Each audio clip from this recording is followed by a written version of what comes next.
Hello learners, आप सभी का channel self study with JP sir पे स्वागत करता हूं। जैसा कि मैं इस चैनल के माध्यम से आपको क्लास 12 की तैयारी करवा रहा हूं, बोर्ड एग्ज़ाम की तैयारी करवा रहा हूं। यदि आप वेस्ट बंगाल बोर्ड क्लास 12 के स्टूडेंट हैं और आपको ट्यूशन पढ़ने में काफ़ी असुविधा हो रहा है तो आप मेरे चैनल से जुड़कर पढ़ सकते हैं। मैं पॉलिटिकल साइंस का लगातार वीडियो अपने चैनल पर अपलोड कर रहा हूं। इसके बाद मैं बहुत जल्द हिस्ट्री का वीडियो लेकर चला आऊँगा। मैं अभी आप लोगों को MCQ का 3 वीडियो बना चुका हूं। यदि आप वो वाला वीडियो नहीं देखे तो हमारे चैनल के प्लेलिस्ट में जाकर देख सकते हैं, ठीक है, जिसका नाम लिखा हुआ है क्लास 12 पॉलिटिकल साइंस सजेशन 2025। आज मैं SAQ क्वेश्चन का वीडियो लेकर आया हूं और इसमें मैं 50+ SAQ क्वेश्चन डिस्कस करूंगा। आप जानते हैं कि आपके एग्ज़ाम में MCQ और SAQ कितने इंपॉर्टेंट है। यही दोनों मिलाकर टोटल 40 नंबर का आता है 80 नंबर में, तो काफ़ी इम्पोर्टेंट मार्क्स हो जाते हैं ये 40 मार्क्स। तो चलिए SAQ का शुरू करते हैं। जल्द से जल्द शक्ति क्या है। वीडियो को आप लाइक करना भूल जाते हैं, वीडियो को जल्द से जल्द लाइक कर दीजिए और चैनल को सब्सक्राइब करके रखिए। काफ़ी हेल्पफुल चैनल है, आपको लगातार इस चैनल के माध्यम से अपडेट मिल रहा है। शक्ति क्या है तो देख लीजिए। हेंस मार्गेनथाउ के अनुसार शक्ति का अर्थ किसी मनुष्य द्वारा दूसरे मनुष्य के मस्तिष्कों एवं कार्यों को नियंत्रित करना है। राष्ट्रीय हित से आप क्या समझते हैं तो हॉर्टमैन के अनुसार राष्ट्रीय हित का तात्पर्य एक संप्रभुता संपन्न राज्य की उन इच्छाओं एवं आकांक्षाओं से है जिसे पूरा करना चाहता है।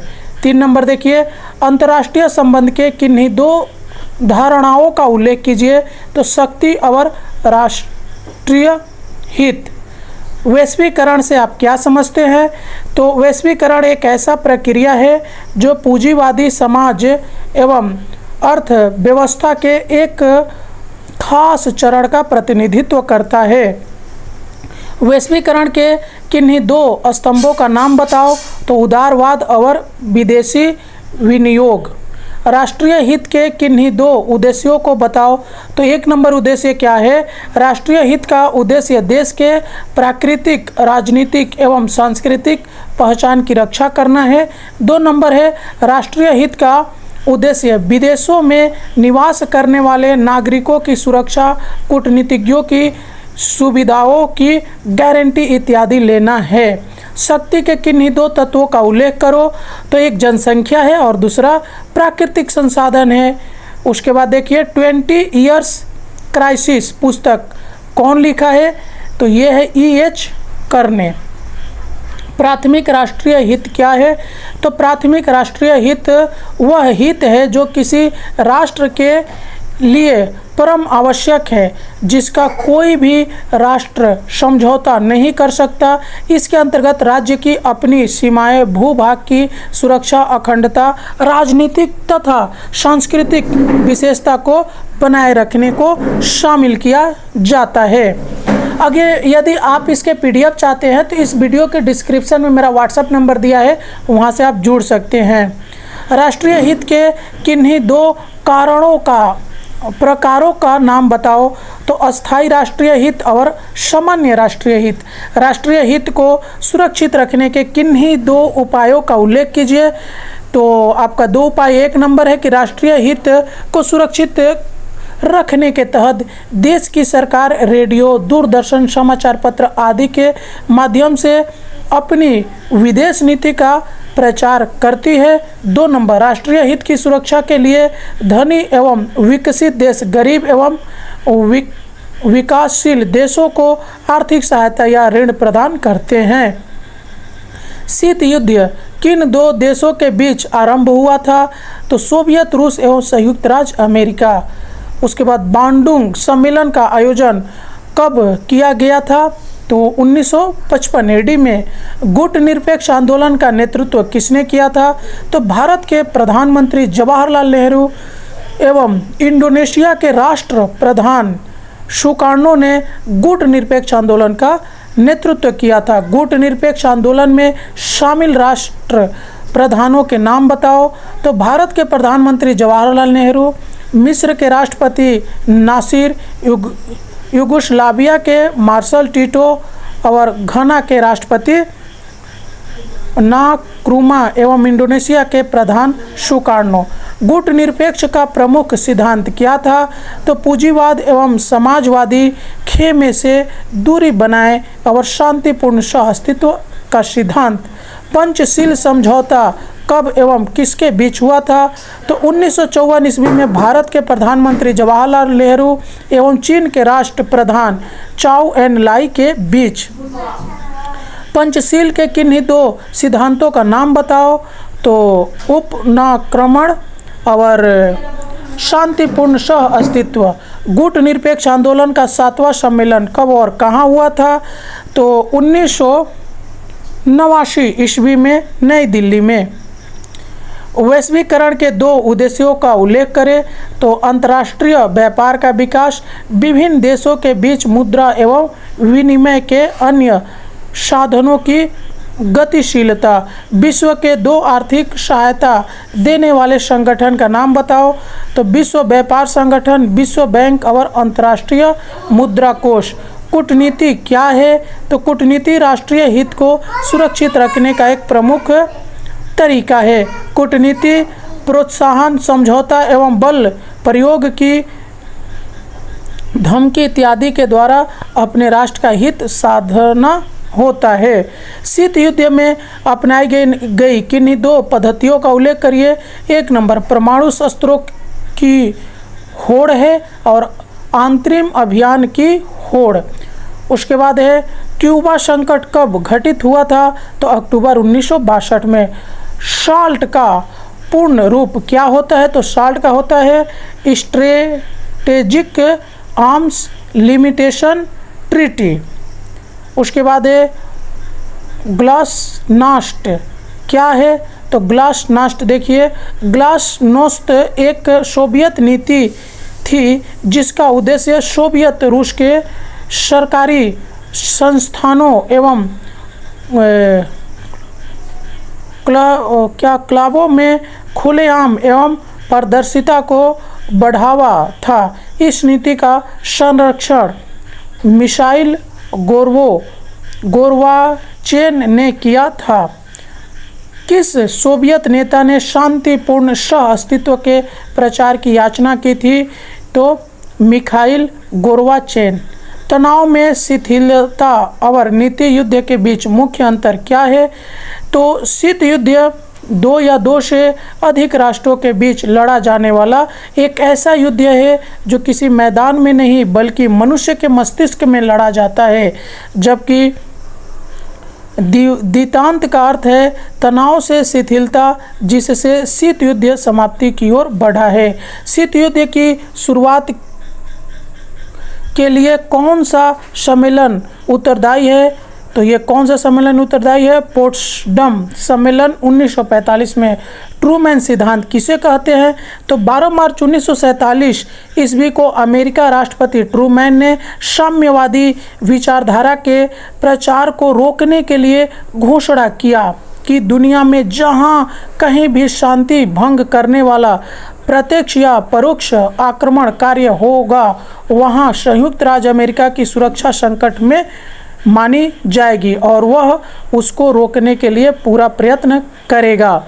उसके बाद पेरेस्ट्रोका क्या है? तो पेरेस्ट्रोका 1980 और 1990 के दशक के दौरान सोवियत संघ की कम्युनिस्ट पार्टी के भीतर सुधार के लिए चलाया गया एक राजनीतिक आंदोलन था और सोवियत नेता मिखाइल गोर्बाचेव और उनके ग्लाइनोस्ट नीति सुधार से व्यापक रूप से जुड़ा हुआ था। द्विध्रुवीकरण क्या है? तो द्विध्रुवीकरण वह व्यवस्था है जिसमें दो महाशक्तियों का अस्तित्व होता है तथा जिनकी शक्तियाँ एवं क्षमताएं लगभग समान होती है। प्रत्येक शक्ति के अपने गुण होते हैं। उदाहरण स्वरूप संयुक्त राज्य अमेरिका या सोवियत रूस। फुलटन भाषण किसने दिया था? तो विंस्टन चर्चिल ने। ट्रूमैन ने अपना सिद्धांत कब घोषित किया था? तो 12 मार्च 1947। राष्ट्रीय शक्ति का क्या अर्थ होता है? तो अंतर्राष्ट्रीय राजनीति में राष्ट्रीय शक्ति का अर्थ एक राष्ट्र दूसरे राष्ट्र को अपने अनुसार नीति निर्धारण करने के लिए बाध्य करता है। राष्ट्रीय हित का क्या अर्थ है? तो अंतर्राष्ट्रीय हॉटमैन के अनुसार राष्ट्रीय हित के तात्पर्य एक संप्रभुता संपन्न राज्य की इच्छाओं और आकांक्षाओं से है जिसे वह पूरा करना चाहता है। वर्षा संधि पर हस्ताक्षर का नेतृत्व किसने किया था? तो सोवियत रूस ने। स्वेज संकट कब हुआ था? तो 1956 ईस्वी में। पोट्सडम सम्मेलन में सम्मिलित होने वाले किन्हीं दो नेताओं के नाम बताइए? तो अमेरिकी राष्ट्रपति ट्रूमैन एवं सोवियत संघ के नेता जोसेफ स्टालिन। बहुध्रुवीकरण से आप क्या समझते हैं? तो 1955 ईस्वी के पश्चात शीत युद्ध के कारण अमेरिका एवं सोवियत रूस का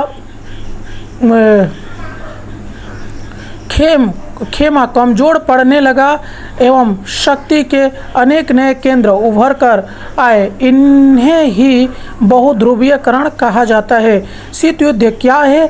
तो इतिहासकार D.A. फ्लेमिंग के अनुसार शीत युद्ध एक ऐसा युद्ध है जो युद्ध क्षेत्र में नहीं बल्कि मनुष्य के मस्तिष्क में लड़ा जाता है तथा इसके द्वारा इनके विचारों पर नियंत्रण स्थापित किया जाता है। वाल्व समझौता कब हुआ था? तो फरवरी 1945 में।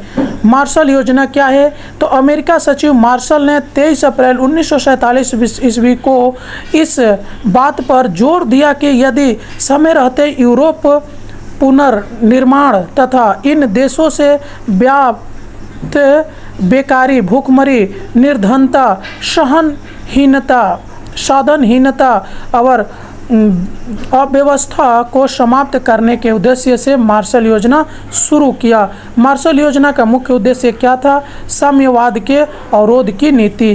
बर्लिन नाकेबंदी क्या है? तो 1948 ईस्वी में सोवियत संघ ने बर्लिन की नाकेबंदी करने के उद्देश्य से बर्लिन प्रांत के मध्य दीवार का निर्माण शुरू कर दिया। इससे पश्चिमी जर्मनी के बीच सभी रेल, सड़क और जलीय यातायात को बंद कर दिया गया।